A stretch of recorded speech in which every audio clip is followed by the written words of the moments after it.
Assalamualaikum warahmatullahi wabarakatuh. Teman-teman semua, semoga kalian semua dalam keadaan sehat dan selalu dalam lindungan Allah Subhanahu wa Ta'ala.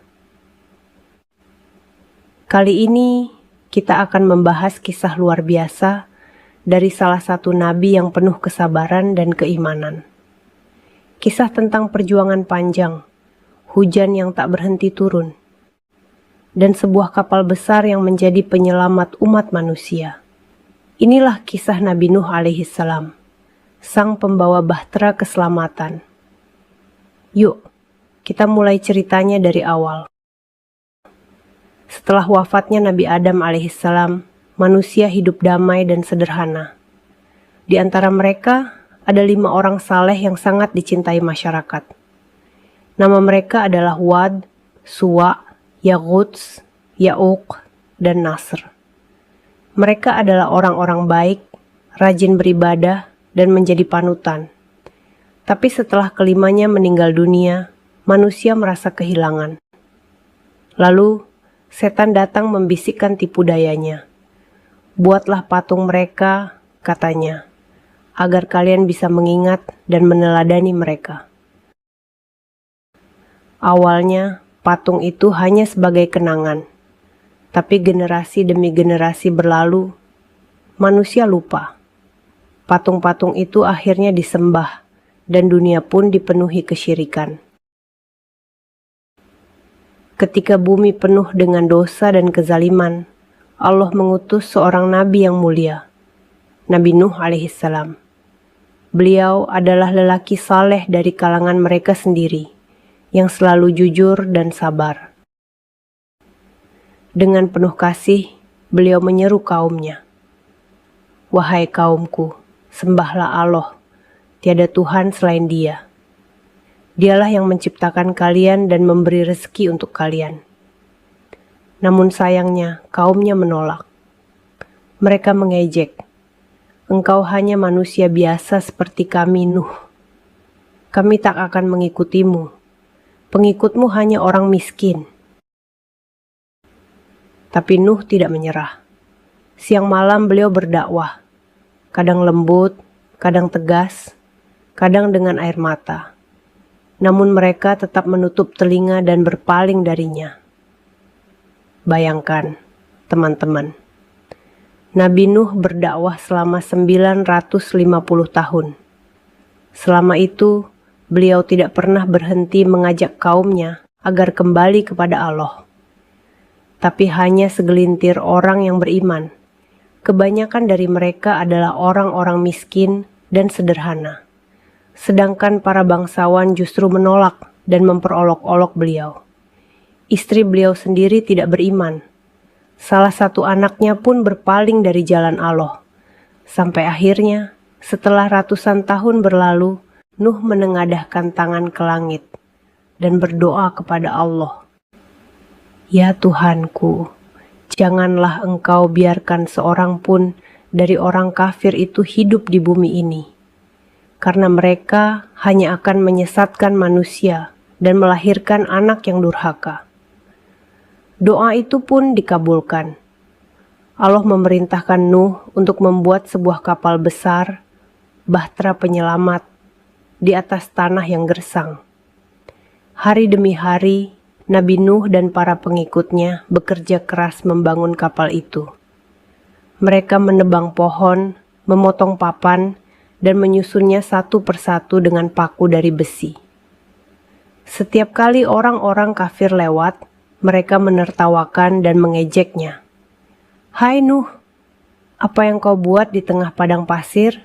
Kapal? Hahaha." Tapi Nuh menjawab dengan tenang, "Jika kalian mengejek kami sekarang, maka kami pun akan mengejek kalian ketika azab Allah datang." Lalu datanglah hari yang dijanjikan itu. Air mulai memancar dari tanah, dari tungku-tungku, dari celah-celah bumi. Langit terbuka dan hujan deras turun tanpa henti. Air dari bumi dan langit menyatu, membentuk gelombang sebesar gunung. Bumi berubah menjadi lautan yang luas. Nuh segera memanggil para pengikutnya dan memasukkan mereka ke dalam kapal, bersama sepasang dari setiap makhluk hidup, jantan dan betina. Dengan tenang, Nuh berkata, "Dengan nama Allah, kapal ini berlayar dan berlabuh. Sesungguhnya Tuhanku Maha Pengampun lagi Maha Penyayang." Kapal itu pun berlayar di atas ombak yang menggunung tinggi, di tengah langit yang gelap dan bumi yang berguncang. Di tengah banjir besar itu, Nuh melihat putranya, Kanaan, yang tidak mau naik ke kapal. Dengan suara gemetar, ia memanggil, "Wahai anakku, naiklah bersama kami. Janganlah engkau termasuk orang kafir."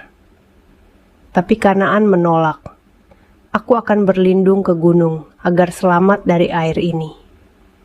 Nuh menjawab lirih, "Tidak ada yang bisa melindungi hari ini dari perintah Allah kecuali orang yang dirahmatinya." Ombak besar pun datang dan memisahkan mereka selamanya. Nuh menatap anaknya tenggelam sambil menangis dan berdoa, "Ya Tuhanku, sesungguhnya anakku termasuk keluargaku."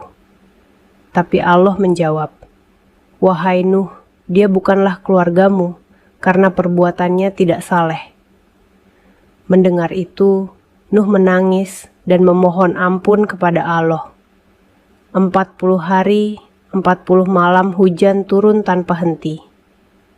Kemudian Allah memerintahkan bumi menelan airnya, dan langit berhenti menurunkan hujan. Air mulai surut. Bahtera itu berlabuh di atas gunung Judi di wilayah Mesopotamia, antara Irak dan Turki sekarang. Nuh dan para pengikutnya keluar dari kapal. Di hadapan mereka terbentang dunia baru, sunyi, bersih, dan penuh harapan. Sejak saat itu, 3 putra Nabi Nuh yang menjadi asal-usul manusia setelah banjir besar, Sam, Ham, dan Yafits. Dari Sam lahirlah bangsa Arab dan keturunan Bani Israel. Dari Ham muncul bangsa-bangsa Afrika. Dan dari Yafits lahir bangsa-bangsa Eropa dan Asia. Maka seluruh manusia setelah banjir adalah keturunan mereka bertiga.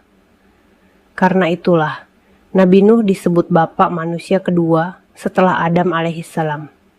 Nabi Nuh alaihissalam bukan hanya cerita tentang banjir besar atau kapal raksasa, tapi tentang kesabaran, keteguhan, dan keyakinan kepada Allah, meskipun seluruh dunia menentang.